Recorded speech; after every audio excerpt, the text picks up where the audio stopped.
Times of Swaraj में आप सबों का स्वागत है और मैं हूं संतोष सिंह। और आज हम टाइम्स ऑफ स्वराज में पटना हाई कोर्ट के एक ऐसे फैसला पर चर्चा करने जा रहे हैं जो फैसला आज की शिक्षा व्यवस्था पर बड़ी ही माकूल टिप्पणी है।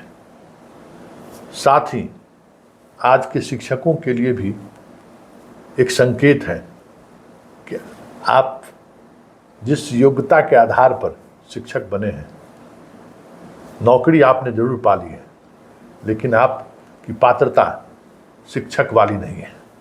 इस सत्य को आप स्वीकार कीजिए। और जो भी नियोजित शिक्षक हैं पंचायत के द्वारा, नगर परिषद के द्वारा, नगर पंचायत के द्वारा, वो सारे लोग नियोजित हैं और आप कभी भी सामान्य शिक्षक की तरह वेतन या अन्य सुविधाओं की मांग करना आपके लिए जायज़ नहीं है।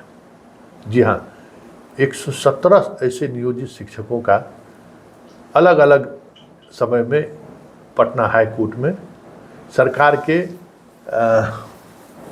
जो वेतन बढ़ाने की प्रक्रिया है, ग्रेच्युटी को लेकर, टाइम बाउंड प्रमोशन को लेकर जो सरकार की जो अपनी एक नीति रही है, उस सारे नीति को लेकर हाई कोर्ट के लोग पहुँचे थे। पिछले कई महीनों से इस पर बहस चल रही थी और बहस के दौरान स्वाभाविक तौर पर देखिए शिक्षकों की संख्या लाखों में, हजार रुपया भी अगर वो चंदा अगर करें तो आप समझ सकते हैं कि कितने पैसे उनके पास होंगे। इसलिए वो कानूनी लड़ाई भी बड़ी मजबूती से लड़ते हैं। देश के बड़े बड़े वकील को भी वो खड़े करते हैं। इसी तरीके की वकील के पैनलों के साथ नियोजित शिक्षकों के मामले में आज हाई कोर्ट में सुनवाई, लंबी बहस चली और कोशिश नियोजित शिक्षकों का ये रहा कि सरकार राज्यकर्मी के दर्जा देने में विलंब कर रही है। मुख्यमंत्री ने घोषणा किया है, कहा है कि बीपीएससी की बहाली के बाद हम आप लोगों को भी राज्यकर्मी की दर्जा देंगे। इस पर हम काम कर रहे हैं। फिर उस दौर में लोकसभा का चुनाव आ जाएगा, क्या सरकार करेगी क्या नहीं करेगी, इसलिए कोर्ट के माध्यम से सरकार पर दबाव बनाया जाए, ये नियोजित शिक्षकों की मंशा रही होगी। लेकिन कोर्ट ने उनके उस मंशा पर पानी फेर दिया है और सीधे तौर पर कह दिया कि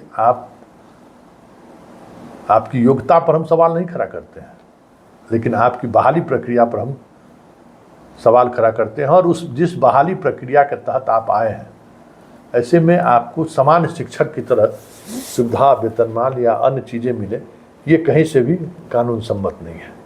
क्योंकि सुप्रीम कोर्ट ने भी नियोजित शिक्षक के मामले में समान काम के बदले समान वेतन से संबंधित जो याचिका दायर की गई थी, उस याचिका को खारिज कर चुकी है।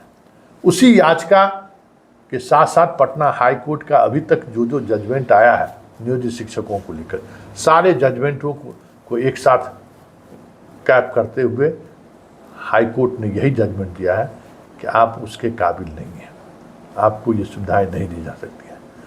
तो आप तो कह सकते हैं कि कोर्ट से नियोजित शिक्षकों को एक बड़ा झटका लगा है। और ऐसे झटके के बाद नीतीश कुमार मुख्यमंत्री हैं। अब आप समझ सकते हैं कि ये जो जजमेंट है, वो जजमेंट राज्यकर्मी घोषित करने में कहाँ कहाँ बाधक साबित हो सकती है, ये भी समझने की जरूरत है। क्योंकि नीतीश कुमार इस मामले में काफ़ी ही संवेदनशील है।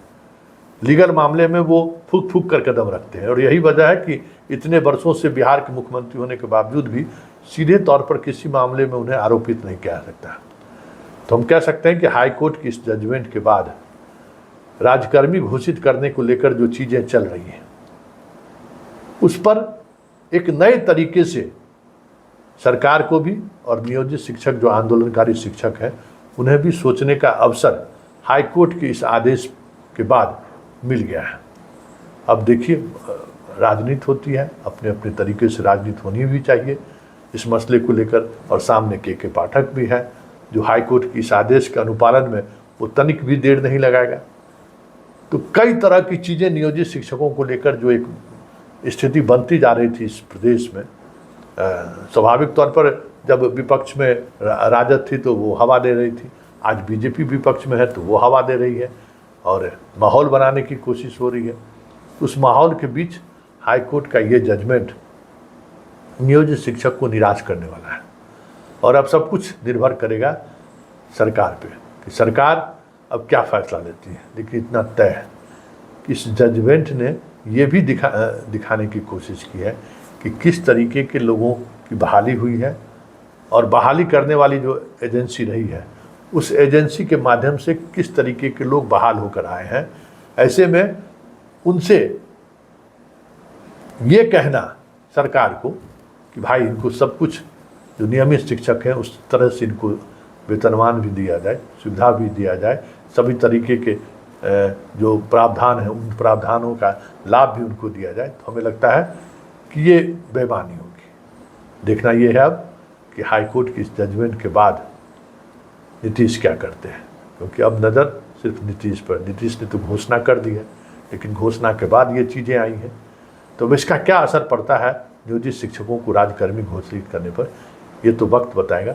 लेकिन इतना तय है कि के पाठक ने जिस अभियान की शुरुआत की है और जिस तरीके से शिक्षा में सुधार को लेकर रोजाना कुछ न कुछ कदम उठा रहे हैं, हाई कोर्ट के इस फैसले के बाद के पाठक को बल जरूर मिलेगा।